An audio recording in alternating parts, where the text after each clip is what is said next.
Vivo की online class में आपका स्वागत करती हूँ। मैं नेहा कुमावत। और हमने लास्ट क्लास में डिस्कस करा था कि लेखांकन की शब्दावलियाँ क्या है, कोई टर्म्स है तो उसको लेखांकन में किस नाम से जाना जाता है, उसका अर्थ क्या है ना। वही अकाउंटिंग की टर्मिनोलॉजी के नाम से जानी जा रही थी, ठीक है। तो उसमें कुछ पॉइंट्स थे जो हमने क्लियर करे थे कि क्या क्या होता है, परचेज किसको करते हैं, सेल किसको कहते हैं, ड्राइंग क्या है, कैपिटल क्या है, असेट्स क्या है। इसी के नाम से आगे जब हम एंट्री करेंगे तो इन्हीं नाम को हम लेके आगे एंट्री करेंगे, रिकॉर्ड करेंगे। तो उसी के साथ मैं कंटिन्यू करती हूँ कि जो हमने पढ़ा था उसमें जो टॉपिक्स हमारे रह गए थे, तो वो फर्स्ट है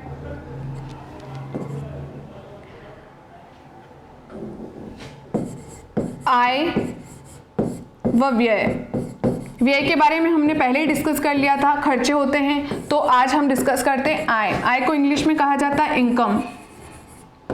इनकम क्या है, आय क्या है। अगर आप कोई माल बेच रहे हो, ठीक है, माल खरीद कर लेकर आए और किस उद्देश्य से लेकर आए हो कि उसको बेचना है, क्योंकि बिजनेस क्यों करा जाता है, प्रॉफिट की वजह से। आज आप कोई माल लेकर आए हो, उसको आप बेचोगे तो प्रॉफिट ऐड करके उसको बेचोगे, तो वो जो आप बेच रहे हो और वहां से जो आपको सेल करने से जो पैसा प्राप्त हो रहा है वो ही आपकी आय है। 1000 रुपए का माल लेकर आते हो और 1500 में बेचते हो, तो ये जो 1500 है, ये 1500 आपकी आय है। लेकिन इसमें जो 500 रुपए जुड़े हुए हैं वो आपका लाभ है। तो इसी के साथ हमने लाभ भी जान लिया। प्रॉफिट क्या हुआ, जो कॉस्ट से ज्यादा होता है, यानी जो हम बेचते हैं 1500 में आपने बेचा, 1000 में आप खरीद कर लाए, तो 500 क्या हुआ, 500 का आपको लाभ हुआ।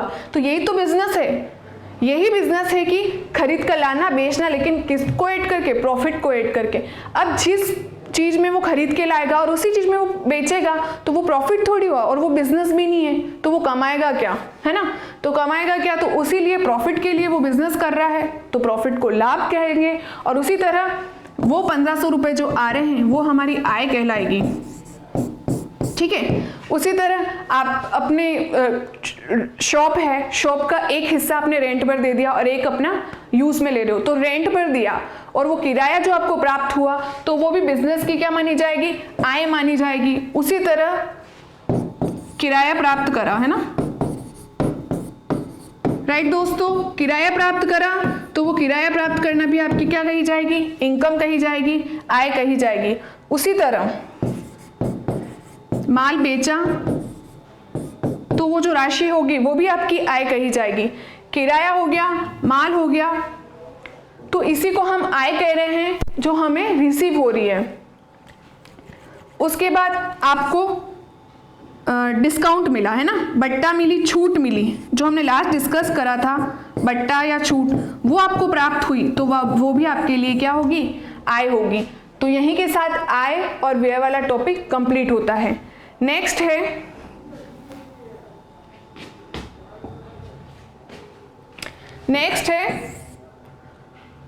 अकाउंट्स।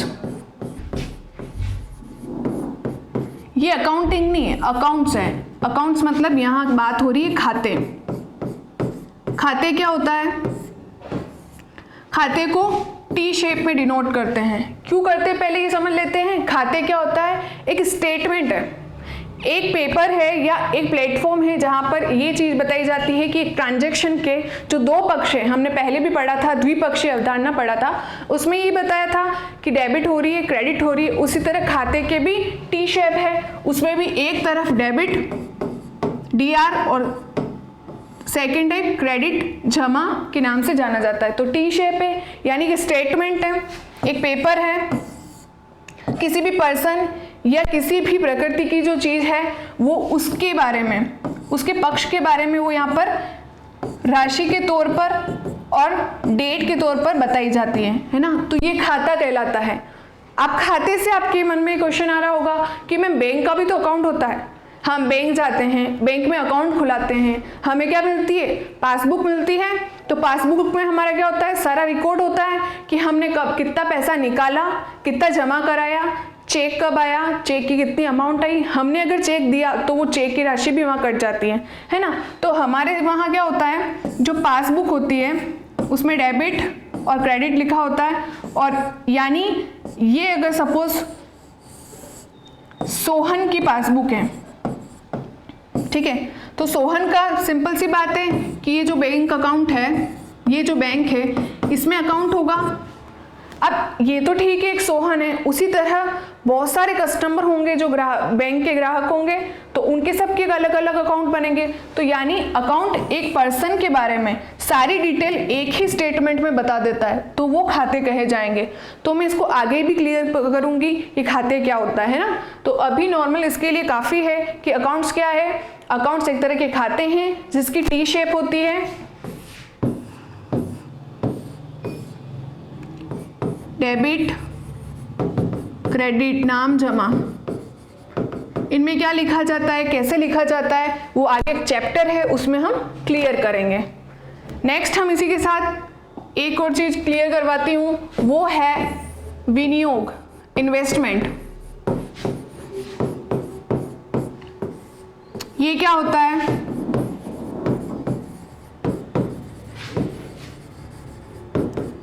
इन्वेस्टमेंट क्या है, विनियोग क्या है?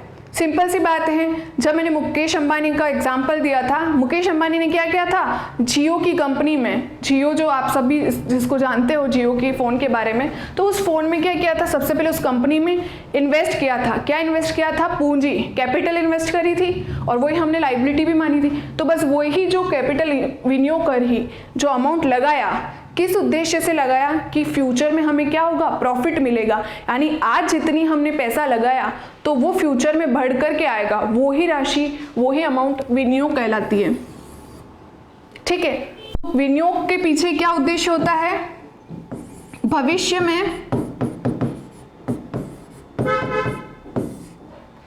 मूल राशि से अधिक राशि प्राप्त होती है ना, वही विनियोग है।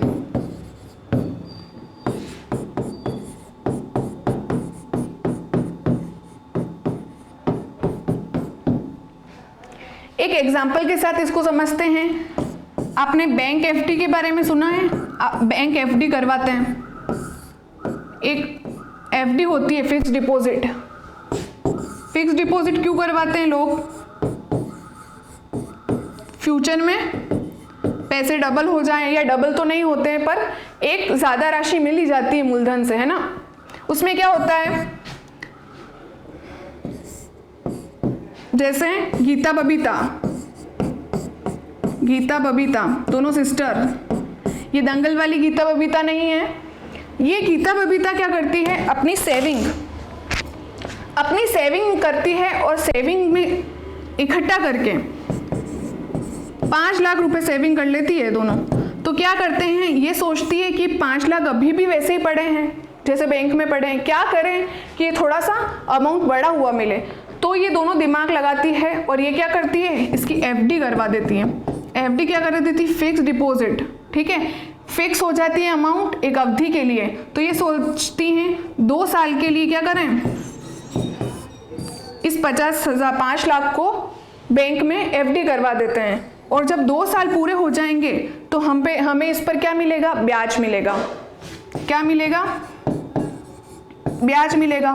सपोज ये इसको एफडी पर 8% मिले, 9% मिले या 10% मिले, तो वो जो अमाउंट होगी इसको एक्स्ट्रा मिलेगी, वो इसको क्या होगी, ब्याज होगी। और इसी अमाउंट जो इसने विनियोग किया वो क्या कहलाएगा, विनियोग कहलाएगा।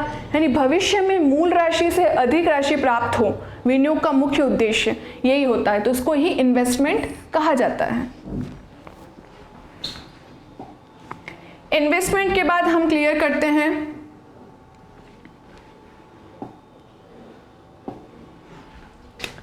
चौथा है विनिमय विपत्र। विनिमय विपत्र, इसको इंग्लिश में बिल्स ऑफ एक्सचेंज के नाम से जाना जाता है। Bills of exchange.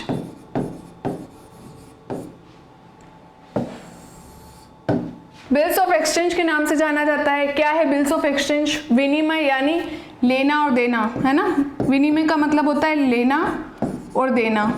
किसको? विपत्र को, यानी बिल को। अब बिल को लेना और देना क्या होता है ये समझते हैं। बिल्स रिसीवेबल 2 प्रकार के होते हैं।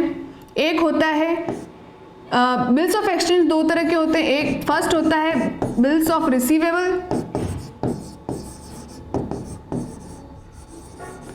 और दूसरा होता है bills of payable.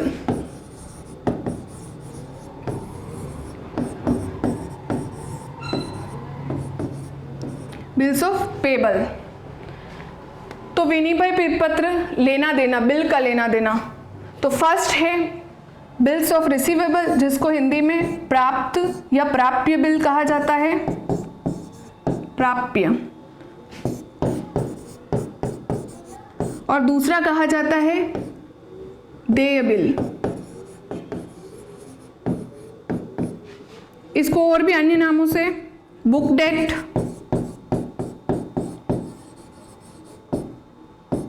Accounts receivable के नाम से जाना जाता है।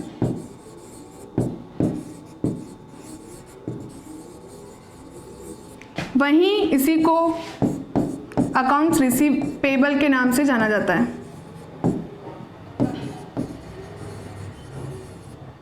ठीक है, इसके नाम से जाना जाता है। क्या होता है बिल्स रिसीवेबल और बिल्स पेबल, अच्छे से समझते हैं। उसके लिए हमें एक एग्जाम्पल लेना ही होगा। तो फर्स्ट है बिल्स रिसीवेबल।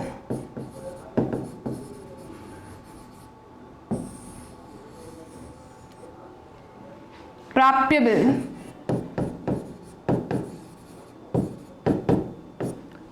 क्या होता है दोस्तों प्राप्य बिल? हमने जब बात करी थी डेटर और क्रेडिटर की, वो उसकी तरह ही है। इसमें क्या करा जाता है कि अगर कोई माल बेचा जाता है और उधार पर सौदा होता है, नकद पर नहीं होता है, सारी बात उधार की, इसमें उधार की बात आ रही है। तो उधार पर अगर माल बेचते हैं या माल खरीदते हैं तो ये लोग क्या करते हैं, व्यापारी और ग्राहक या व्यापारी से व्यापारी लोग क्या करते हैं, बिल बना देते हैं। एक प्रॉमिसरी नोट होता है, ठीक है, वो बना देते हैं। और उस बिल पे क्या लिखा होता है, पर्टिकुलर डेट, अमाउंट, आपने ये चीज़ खरीदी है और आपको नियत तिथि यानी 3 महीने या 2 महीने, जो भी शर्त उन्होंने निर्धारित करी है, वैसे 3 महीने होती है, तो उस 3 महीने में आपको ये भुगतान हमें करना होगा, ये लिखा जाता है। तो ये बिल एक्सचेंज होते हैं। ठीक है, कभी ग्राहक, कभी व्यापारी इसको लेता है तो कभी ग्राहक। हम इसको एग्जाम्पल से अच्छे से क्लियर करते हैं, है ना। ये शॉप है मुरारी नाम की, मुरारी लाल की शॉप है, व्यापार करता है, वस्तुओं को खरीदता है, बेचता है। अब ये क्या करता है, राम एक व्यापारी है, ये भी एक व्यापारी है, ठीक है। इसको माल क्या करता है, बेचता है। लेकिन कैसे माल बेचता है, उधार। यहीं पे मैं आपको क्लियर करा देती हूँ कि मुरारी लाल के लिए राम जो व्यापारी है वो क्या होगा, देनदार होगा, देने वाला, है ना। अब इस कंडीशन में क्या है, देने वाला तो है, ठीक है कि चलो ये दे देगा, लेकिन इसका एक प्रमाण क्या है, प्रमाण के तौर पर ही बिल है। बिल ये वाउचर वाला बिल नहीं है, ये प्रॉमिसरी नोट वाला बिल है, जिसमें इसको प्रतिज्ञा पत्र भी कह सकते हैं कि इस पर सारा लिखा होता है। ये इसलिए लिखा जाता है कि इन फ्यूचर में आपने किसी को उधार माल बेचा है और वो मना कर दे कि नहीं हमें तो कोई माल बेचा नहीं, हम कोई भुगतान नहीं करेंगे, तो इसीलिए ये बिल लिखा जाता है कि ये बिल हम ले जाकर हम दावा कर सकते हैं, हम इस पर केस कर सकते हैं कि ये व्यापारी है, इसने हमारा भुगतान अभी तक नहीं किया है। तो इस बिल को लिखने का उद्देश्य ही यही होता है कि एक तरह से ये प्रमाण की तरह होता है कि हमने माल उधार बेचा है या खरीदा है। अब मुरारी लाल क्या करता है कि ठीक है तू ले जा, तेरे को उधार माल ले जाना है। राम को बोलता है तू खुश हो, तू ले जा माल, ठीक है, उधार ले जा, कितने का भी ले जा, 10,000 का ले जा, ठीक है। 10,000 का माल ले गया और देनदार भी है, फ्यूचर में भुगतान भी करेगा। लेकिन क्या कर रहा है, मुरारी लाल डाउट में है कि ये पैसा देगा या नहीं देगा, तो वो क्या करता है, बिल लिखता है। क्या करता है, एक प्रॉमिसरी नोट लिखता है कि तू मुझे वादा कर कि इतने टाइम में इतने अमाउंट मुझे पे करेगा। तो इस प्रतिज्ञा पत्र को वो लिखता है, अमाउंट लिखता है, सारी शर्तें लिखता है, इसको पूरा डेट वाइज, इसमें डेट भी लिखी होती है कि कब भुगतान करेगा और आज जनरेट हुई वो आज की डेट, यानी सारी डिटेल लिख के एक नोट की तरह किसको देता है, राम व्यापारी को। जो राम व्यापारी है ये प्रॉमिसरी नोट लेता है और इस पर क्या करता है, साइन करता है, हस्ताक्षर करता है और स्वीकार करता है कि मैं 10,000 रुपये 3 माह बाद लौटा दूंगा और अगर मेरे द्वारा नहीं लौटाया जाता है तो आप मेरे पर दावा कर सकते हैं। ये इस नोट पर लिखा जाता है। तो और ये नोट लिखने के बाद ये वापस इस नोट को मुरारी लाल को दे देगा। तो ये मुरारी लाल इसको संभाल के रखेगा इस नोट को। अब क्या है, अब ये ऑथेंटिक हो गया, इस पर साइन किसने कर दिए, राम ने। तो ये बिल्स क्या हो जाएगा, रिसीवेबल होगा, यानी मुरारी लाल को इससे पैसा मिलेगा। ये बिल्स रिसीवेबल है, प्राप्य बिल है और ये बिल क्या माना जाएगा, व्यापार की संपत्ति मानी जाएगी। और संपत्ति में किस प्रकार की संपत्ति कैसे मानी जाएगी, इस पर हमारा हक है। हम 3 महीने बाद ये पैसा प्राप्त करेंगे, किसका, मुरारी लाल का इस पर क्या है, अधिकार है, हक है। तो वो संपत्ति हुई, लेकिन किस प्रकार की संपत्ति हुई, चालू संपत्ति। चालू संपत्ति हुई, कैसे हुई, 1 साल के अंदर अंदर कैश में कन्वर्ट हो जाएगी। तो जो एक कम अवधि की होती है वही चालू संपत्ति कहलाती है। तो दोस्तों एक बार वापस मैं आपको क्लियर कर लेती हूँ कि मुरारी लाल व्यापारी है, उसने उधार माल बेचा है, राम को बेचा है, 10,000 का बेचा है, ठीक है, वो उसका देनदार है, लेकिन इसको डाउट है तो प्रॉमिसरी नोट तैयार करवाता है। वो नोट पे सब शर्तें वगैरह, अमाउंट और डेट और सारी क्लियर कर लेता है। लिखता कौन है इसको, मुरारी लाल, यानी लिखने वाला लेखक कौन होगा, पैसे लेने वाला ही हमेशा इसको लिखेगा।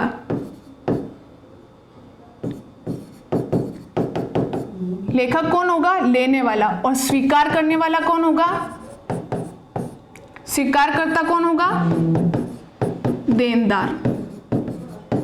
ठीक है, स्वीकार कौन कर रहा है, राम कर रहा है, वो राम देनदार है, राम स्वीकार कर रहा है कि ठीक है आप प्रॉमिसरी नोट लिख दो, मैं साइन कर देता हूँ। इसने साइन कर दिए और इसके पास आ गया, यानी इसकी बात हम अभी कर रहे हैं। तो मुरारी लाल के लिए क्या होगा, मुरारी लाल के लिए ये बिल रिसीवेबल होगा, उसकी संपत्ति होगी।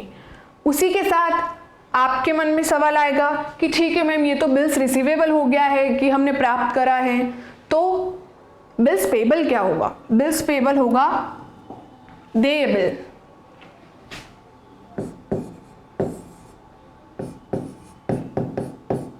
बिल्स पेबल,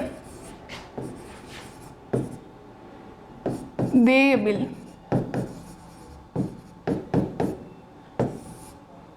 ठीक है, देयबिल क्या होता है, उसी का एग्जाम्पल लेते हैं।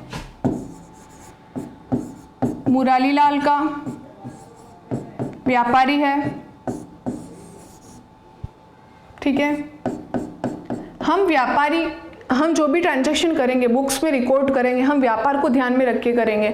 जिस पर्टिकुलर व्यापार का हम लेखा कर रहे हैं उसको ध्यान में रखेंगे कि उसका लेनदार कौन है, उसका देनदार कौन है, उसका प्राप्तकर्ता कौन है, उसकी संपत्ति कौन है। यानी बिजनेस की बात हो रही है, यहाँ पर मुरारी लाल का व्यापार है, मुरारी लाल का व्यापार है ना, तो उसकी बात हो रही है।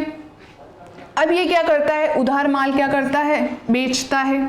पहले इसने बेचा था, लेकिन किसको बेचा था, जो मुरारी लाल ने पिछली एग्जाम्पल में राम को बेचा था। अब इसमें क्या कर रहा है, ये उधार खरीद कर लेकर आ रहा है। क्या कर रहा है दोस्तों, ये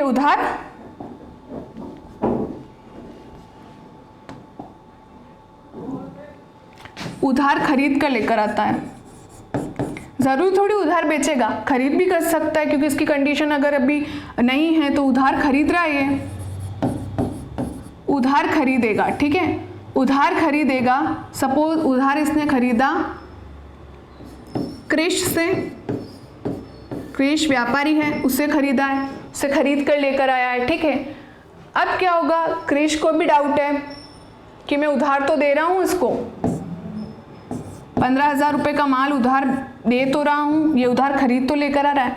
कृष भी होशियार है, वो भी प्रॉमिसरी नोट तैयार करवाता है, सारी चीजें लिखता है। कृष लिखता है इसको, मुरारी लाल को, मुरारी लाल उस बिल को इसको बिल्स रिसीवेबल को जो है या बिल्स पेबल को जो विनिमय विपत्रों को क्या करता है, स्वीकार करता है। ठीक है, मैं नियत तिथि का भुगतान कर दूंगा, यानी ये साइन करके इसको क्या करता है, वापस लौटा देता है। लौटा दिया है ना वो बिल्स, तो वो बिल हमारे लिए क्या होगा, बिल पेबल, यानी फ्यूचर में उसका हमें पे करना है, फ्यूचर में उस बिल का हमें भुगतान करना है ना। तो हम जब खरीद कर लेकर आते हैं, ऑब्वियसली बात है हमारा दायित्व है, हमारा कर्जा है कि फ्यूचर में उसको देना है। तो लिखता तो इसमें लेनदार जो होता है वही बिल को लिखता है, लेकिन स्वीकार करने की बात आ रही है। अगर स्वीकार मुरारी लाल कर रहा है तो मुरारी लाल के लिए क्या होगा, दायित्व है कि उसको देना होगा और इसको दायित्व पक्ष में लिखा जाएगा। जिस प्रकार बिल्स रिसीवेबल को असेट्स माना जा रहा था, उसी तरह बिल्स पेबल को दायित्व माना जाएगा। दायित्व यानी लाइबिलिटी, लाइबिलिटीज माना जाएगा, दायित्व माना जाएगा। और कौन सा दायित्व माना जाएगा, चालू, जिसका भुगतान हमें 1 वर्ष के अंदर अंदर करना है, चालू दायित्व माना जाएगा। ठीक है, तो मेन ये हुआ बीआर क्या है और बीपी क्या है। बीपी ब्लड प्रेशर वाला नहीं, बीपी बिल्स पेबल था कि बिल्स रिसीवेबल क्या होता है, बिल्स पेबल हमने ये जाना। और आज की क्लास में हमने क्या डिस्कस करा, आय और व्यय किसे कहते हैं, विनियोग किसे कहते हैं, खाते किसे कहते हैं, बिल्स रिसीवेबल और बिल्स पेबल किसे कहते हैं। तो यही हमारी आज की क्लास थी और इसी के साथ लेखांकन की जो शब्दावलियां हैं, अकाउंटिंग टर्मिनोलॉजी है, वो खत्म होती है। और हम मिलेंगे नेक्स्ट क्लास में नए टॉपिक के साथ जो कि काफ़ी इंटरेस्टिंग है, तो हमारे साथ बने रहिए।